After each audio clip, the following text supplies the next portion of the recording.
Xiaomi Redmi mobile ഫോണിൽ വന്ന ഏറ്റവും പുതിയ സോഫ്റ്റ്വെയർ അപ്ഡേഷനാണ് ഹൈപ്പർ ഒ എസിൽ വന്ന ഏറ്റവും പുതിയ ഫീച്ചറാണ് കേട്ടോ ഈ വീഡിയോയിൽ പരിചയപ്പെടുത്താൻ പോണത്. നിങ്ങളെ മൊബൈൽ ഫോണിലുള്ള ഗാലറി ആപ്ലിക്കേഷനിലാണ് ഏറ്റവും പുതിയ അപ്ഡേഷൻ വന്നിട്ടുള്ളത്. ഈ ഫോട്ടോൻ്റെ ബാക്ക്ഗ്രൗണ്ട് കട്ട് ചെയ്ത് ഈ സെൽഫി ഫോട്ടോ എൻ്റെ ഫോട്ടോ മാത്രമായിട്ട് നമുക്ക് കട്ട് ചെയ്തെടുക്കാൻ പറ്റും. അങ്ങനെയുള്ളൊരു ഫീച്ചറാണ് വന്നിട്ടുള്ളത്. ബാക്ക്ഗ്രൗണ്ട് റിമൂവ് ആവുന്ന ഒരു ഫീച്ചറാണ്. ഈ ഫോട്ടോ ഈ ഒരു സെൽഫി ഫോട്ടോ മാത്രമേ ഉണ്ടാവുള്ളൂ, ബാക്ക്ഗ്രൗണ്ട് ഉണ്ടാവില്ല. അപ്പോൾ അങ്ങനെയുള്ള ഫോട്ടോ നമുക്ക് കട്ട് ചെയ്തെടുക്കാൻ പറ്റും. ഇതിൻ്റെ പേര് വരുന്നത് തന്നെ ഫോട്ടോ കട്ടിങ് എന്നാണ്.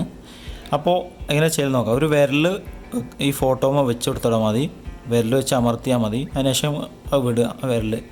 അതിനുശേഷം ഇവിടെ കാണാൻ നിങ്ങൾക്ക് സേവ് ചെയ്യാൻ പറ്റും. അതുപോലെ സെൻഡ് ചെയ്ത് വാട്സപ്പിലോട്ടോ ഫേസ്ബുക്കിലോട്ടോ ഇത് നിങ്ങൾക്ക് സെൻഡ് ചെയ്യാവുന്നതാണ്, കോപ്പി ചെയ്യാവുന്നതാണ്. സേവ് ഞാൻ കൊടുക്കുകയാണ്. അതിനുശേഷം ഫോട്ടോ ഗാലറിയിൽ നിന്ന് നിങ്ങൾക്ക് കാണാൻ പറ്റും. നമ്മൾ കട്ട് ചെയ്ത ആ ഫോട്ടോ ആണിത്. ബാക്ക്ഗ്രൗണ്ട് റിമൂവ് ആയിട്ട് ഇപ്പം നമുക്ക് കിട്ടി. ഇതാണ് ഇങ്ങനെയാണ് നമുക്ക് കിട്ടൽ. ഓക്കെ, ബാക്ക്ഗ്രൗണ്ട് റിമൂവ് ചെയ്ത ഈ ഫോട്ടോൻ്റെ ബാക്ക്ഗ്രൗണ്ട് നമുക്ക് വേണമെന്നുണ്ടെങ്കിൽ കൊടുക്കാൻ പറ്റും.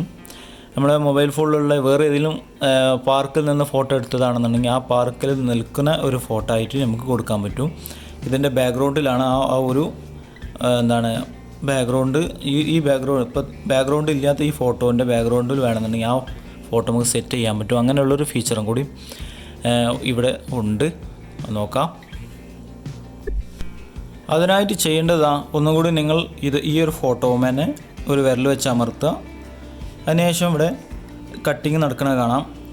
ഇവിടെ ഇങ്ങനെയായിട്ട് 3 ഡോട്ട് ഉണ്ട്. ഈ 3 ഡോട്ടിൽ ക്ലിക്ക് ചെയ്യാം. ചേഞ്ച് ബാക്ക്ഗ്രൗണ്ട് എന്നുള്ളത് ക്ലിക്ക് ചെയ്യാം. അതിനുശേഷം ആ ഒരു ഫോട്ടോ ഈ ഒരു ബാക്ക്ഗ്രൗണ്ട് ചേഞ്ച് ചെയ്യാൻ പറ്റും നമുക്ക്. ഇങ്ങനെ നോക്കാം. അതിനായിട്ട് ഇവിടെ ഒരുപാട് ബാക്ക്ഗ്രൗണ്ടുകൾ തന്നെ ഉണ്ട്. ഇത് ക്ലിക്ക് ചെയ്താൽ ആ ഒരു ബാക്ക്ഗ്രൗണ്ട് അവിടെ സെറ്റ് ആവുന്നതാണ്. പിന്നെ ബാക്ക്ഗ്രൗണ്ടുകൾ വേണമെന്നുണ്ടെങ്കിൽ ഡൗൺലോഡ് ചെയ്യാം. അവിടെ ഉണ്ട് അവിടെ ക്ലിക്ക് ചെയ്ത് കഴിഞ്ഞാൽ ഡൗൺലോഡിങ് ആവും. ആ ബാക്ക്ഗ്രൗണ്ട് അവിടെ സെറ്റ് ആവുന്നതാണ്.